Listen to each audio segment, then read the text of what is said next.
ជ្វាគិតថាសាលារៀនឬក៏លោកគ្រូអ្នកគ្រូគួរជួយសម្របសម្រួល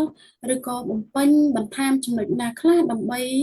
អាចឲ្យជនជាតិដើមភាគតិចទទួលបានការសិក្សាឬពហុភាសានៅសាលាដំណើរការល្អជាងមុនសម្រាប់ជ្វាក៏ដូចជាយុវជននិងកុមារនៅក្នុងតំបន់នោះ បាទអរគុណធីតាសម្រាប់សំណួរបន្ទាប់នេះអញ្ចឹងខ្ញុំសូមឆ្លើយនៅសំណួរសម្រាប់ខ្ញុំផងដែរដើម្បីអាចឲ្យកុមារជនជាតិដើមភាគតិចទទួលបានការសិក្សានៅសាលាឬពិហុភាសាដើម្បីដំណើរការល្អជាងមុនបាទខ្ញុំគិតថាលោកគ្រូអ្នកគ្រូនាយកសាលានិងការិយាល័យអប់រំស្រុកគួរតែជ្រើសរើសគ្រូបង្រៀនដែលជាជនជាតិដើមភាគតិចនៅក្នុងតំបន់នោះហេតុអីបានខ្ញុំថាត្រូវជ្រើសរើសគ្រូបង្រៀននៅក្នុងតំបន់នោះពួកអីដោយសារថានៅពេលដែលយើងរើសគ្រូពីក្រៅ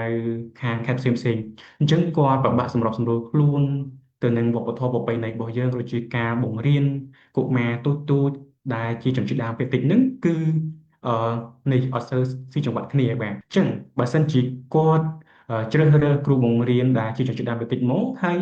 អញ្ចឹងគ្រូនៅតំបន់នោះគឺគាត់នឹងយល់ដឹងថាកុមារនៅតំបន់នេះគឺគាត់បែបណាបាទហើយគាត់នឹងយល់ពីវប្បធម៌ប្រពៃណីរបស់ជនជាតិដើមនៅនោះអញ្ចឹងនៅពេលដែលនេះគ្រូលោកគ្រូបរិញ្ញាទៅគឺគាត់ងាយអញ្ចឹងគូសិស្សនឹងងាយនឹងយល់បែបម៉េចគឺឧទាហរណ៍ថាមេរៀនមួយនិយាយអំពីប្រវត្តិសាស្ត្រនិយាយអំពីអរិយធម៌វប្បធម៌អញ្ចឹងពេលខ្លះទៅនៅពេលដែលកូនសិស្សយល់អញ្ចឹងអ្នកគ្រូនឹងអាចបញ្យល់ទៅលើមេរៀនហ្នឹងថាប្រៀបធៀបទៅនឹងវប្បធម៌របស់យើងទៅនឹងប្រពៃណីរបស់យើងអីចឹងទៅបាទជាបន្តទៀតគឺចង់ឲ្យការបង្រៀនមានជារូបនិងអក្សរបាទអញ្ចឹងចំណុចផងដែរគឺជាការពិតណាស់នៅពេលដែលយើងបង្រៀននរណាម្នាក់ខ្ញុំឧទាហរណ៍ទៅលើសហគមន៍មួយយើងមិនបាច់បរៀនកុមារទេយើងទៅបើកវគ្គបណ្ដុះបណ្ដាលទៅសហគមន៍មួយឬក៏នៅមនុស្សចាស់យើងដាក់ស្លាយយើងសុទ្ធតែអក្សរទាំងអស់ចឹងហើយយើងនិយាយរួចឹងទៅអញ្ចឹងយើងយល់តែគុណយើងទេអញ្ចឹងសហគមន៍នោះគឺគាត់ណាគាត់អត់នឹងយល់ទេអញ្ចឹងបើសិនជាយើងដាក់រូបភាពខ្លះនៅក្នុងទីនោះគាត់តែបើកស្លាយភ្លាមគឺយ៉ាគាត់មើលទៅឃើញអូអានេះគេបង្ហាញពីអញ្ចេះអានេះគេបង្ហាញពីអញ្ចេះដោយសារនៅក្នុងសហគមន៍ពេលខ្លះចាស់គឺគាត់អត់ចេះអក្សរទេនៅក្នុងសហគមន៍ជាយ៉ាងបន្តិចអញ្ចឹងណាអញ្ចឹងពេលខ្លះទៅបើសិនយើងដាក់អក្សរទៅគាត់មើលទៅអូគាត់តែមកស្ដាប់ទេអញ្ចឹងគាត់អត់យល់ពីអត្ថន័យដែលយើងចង់បានហ្នឹងទេបាទអានេះខ្ញុំឧទាហរណ៍ពីខាងក្រៅបន្តិចបាទប្រៀបធៀបទៅនឹងថ្នាក់រៀនក៏សាលាក៏វាមានសារៈសំខាន់ផងដែរទៅលើការបង្រៀនមានរូបនិងមានជាអក្សរដូចជាខ្ញុំអាចចូលទៅខាងសំណួរខាងដើមបន្តិចដូចជាការហៅឈ្មោះមួយដំបូងខ្ញុំលើកឡើងថាគោអត់មានរូបភាពទេហើយឲ្យគុណសិស្សសរសេរទាំងដែលឈ្មោះហ្នឹងគឺគាត់ដឹងវត្ថុហ្នឹងគាត់ដឹងហើយប៉ុន្តែគាត់ដឹងថាហ្នឹងជាអីបាទអញ្ចឹងនៅពេលដែលមានរូបមួយឲ្យសរសេរគោភ្លាមអាហ្នឹងដឹងហើយថាហ្នឹងគឺជាសត្វគោហើយគាត់ដឹងទីភាសាគាត់ដឹងហើយគាត់ដឹងទាំងភាសាខ្មែររបស់គាត់បាទអានេះគឺជាវិធីសាស្ត្រមួយងាយយល់ងាយស្រួលសម្រាប់កុមារបាទបើសិនជាខាងសាលាខាងការិយាល័យអប់រំស្រុកគឺគាត់យកចិត្តទុកដាក់ទៅលើការជ្រើសរើសគ្រូបែបហ្នឹងបាទហើយសម្រាប់ចំណុចបន្តទៀតគឺការបណ្ដុះបណ្ដាលគ្រូឲ្យយល់ដឹងអំពីវប្បធម៌ប្រពៃណីរបស់ជនជាតិដើមភាគយើងអញ្ចឹងខ្ញុំសូមចូលសំណួរខាងដើមតិចមិនមែនន័យថាយើងរើសគ្រូនៅក្នុងតំបន់យើងទាំងអស់ទេយើងក៏រើសគ្រូពីខាងក្រៅដែរបាទដោយសារនៅតំបន់យើងឥឡូវនេះគឺសម្រាប់បឋមគឺមានគ្រូដែលជាជនជាតិដើមភាគតិចគឺរៀនច្រើនដែរហើយក៏មានគ្រូខាងក្រៅខេត្តឬក៏ខាងក្រៅស្រុកក៏មានច្រើនដែរអញ្ចឹងក្នុងចំណុចនេះហេតុអីបានខ្ញុំថាត្រូវបណ្ដុះបណ្ដាលគ្រូសិនទាំងដែលគ្រូនឹងគាត់មានវិជ្ជាជីវៈគាត់ប្រៀបរបស់គាត់ហើយអញ្ចឹងតรงនេះបើសិនជាអាចចង់ឲ្យខាងនាយកសាលាខាងការិយាល័យអប់រំស្រុកមន្ទីរខេត្តហ្នឹងគឺឲ្យមុននឹងឲ្យគ្រូហ្នឹងគាត់មកបរៀននៅតំបន់ដាច់ស្រយាលក៏ជាកុមារអញ្ចឹងចង់ឲ្យគាត់បើកវគ្គបណ្ដុះបណ្ដាលសិនឲ្យយល់អំពីវប្បធម៌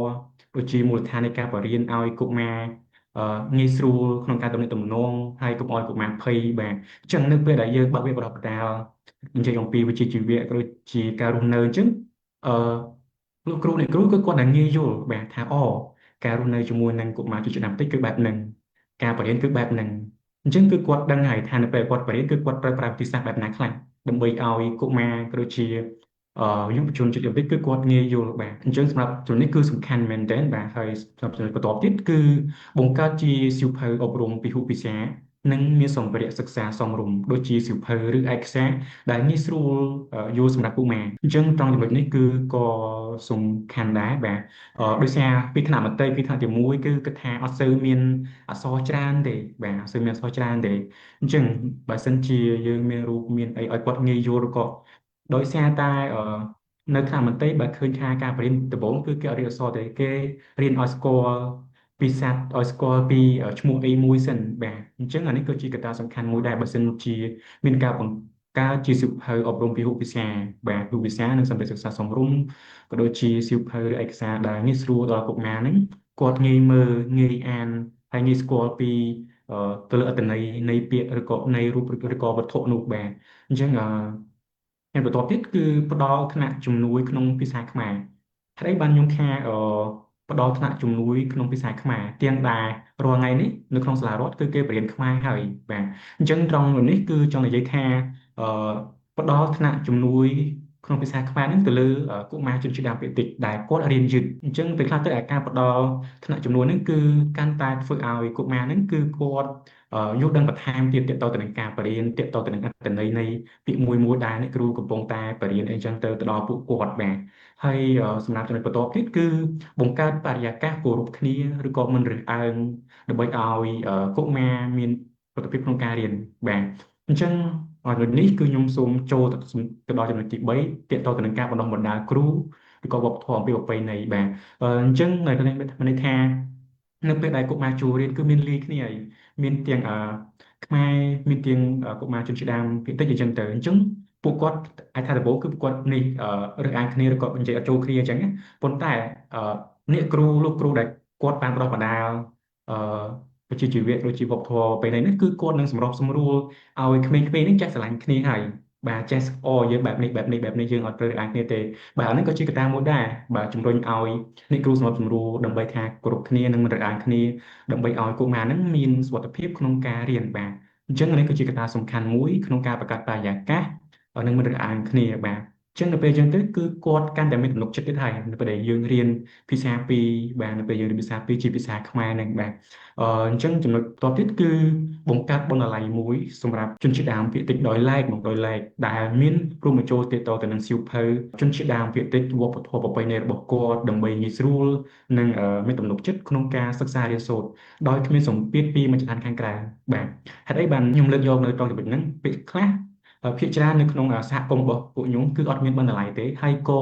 អត់មានអ្នកណាដែលបរៀនពីភាសាទៀតបាទអញ្ចឹងបើសិនជាមានការបង្កើតបណ្ណាល័យមួយមិនថាទូចមិនថាធំមកល្មមមិនអីបាទមកល្មមបាទគឺថាកន្លែងណាក៏មានបណ្ណាល័យឬក៏នៅផ្ទះអីតិចតួចអីចឹងទៅអញ្ចឹងកុមារហ្នឹងគាត់នឹងងាយចាប់សភៅអីចឹងទៅដោយសារបង្ការចំនួនពួកខ្ញុំពីមុនគឺអត់មានទូរស័ព្ទប្រើប្រាស់ទេបាទពីមុនបាទហើយឥឡូវហ្នឹងក៏កុមារពីចឹងក៏គាត់ថាអត់ទាន់មានទូរស័ព្ទប្រើប្រាស់ចាស់ដែរនៅតាមសហគមន៍របស់ជនជាតិដើមភាគតិចបាទអញ្ចឹងបើសិនជាមានទៅលើរឿងហ្នឹងក៏គិតថាល្អដែរដើម្បីឲ្យពង្រឹងកុមារនឹងយល់ដឹងពីវប្បធម៌ប្រពៃណីរបស់គាត់ហើយគាត់យល់ដឹងអំពីអក្សររបស់គាត់ហើយគាត់យល់ដឹងអំពីអត្ថន័យនៅពេលដែលលោកគ្រូអ្នកគ្រូគាត់បរៀននៅសាលាទៀតពេលខ្លះដូចខ្ញុំនិយាយខាងលើទាក់ទងទៅនឹងវត្ថុពីមួយដែលគាត់ហៅពេលខ្លះភាសារបស់គាត់អត់ហៅគាត់ហៅទាំងអត់ដឹងដែរពេលខ្លះគាត់ចេះប្រើភាសាខ្មែរប៉ុន្តែភាសារបស់គាត់អត់ដឹងថាអានឹងជាអីបាទអានឹងអាចថាវាផ្ទុយគ្នាពេលខ្លះពេលតែរាល់ថ្ងៃហ្នឹងពេលខ្លះក៏ចឹងដែរភាសាខ្ញុំហៅអត់ចេញទេអានឹងជាអីប៉ុន្តែជាភាសាខ្មែរយើងហៅចេញបាទឧទាហរណ៍ដូចជាមុខវិជ្ជាជីវវិទ្យាបាទគឺការរាប់ឈ្មោះទិដ្ឋាសាស្ត្រហ្នឹងគឺពេលខ្លះទៅគេនេះមានតែភាសាអង់គ្លេសទេដើម្បីឲ្យងាយស្រួលហៅឬក៏ភាសាខ្មែរទេប៉ុន្តែជាភាសារបស់ជនជាតិដើមទេគឺអត់មានទេអញ្ចឹងបើសិនជាមានសៀវភៅឬជាបណ្ណាល័យហ្នឹងគឺធ្វើឲ្យសិស្សស្រាវជ្រាវទាក់ទងទៅនឹងប្រភេទវត្ថុអីមួយអញ្ចឹងគាត់នឹងងាយយល់ទៅលើចំណុចហ្នឹងបាទអញ្ចឹងសម្រាប់ខ្ញុំគឺមានតែប៉ុណ្្នឹងទេបាទសូមអរគុណ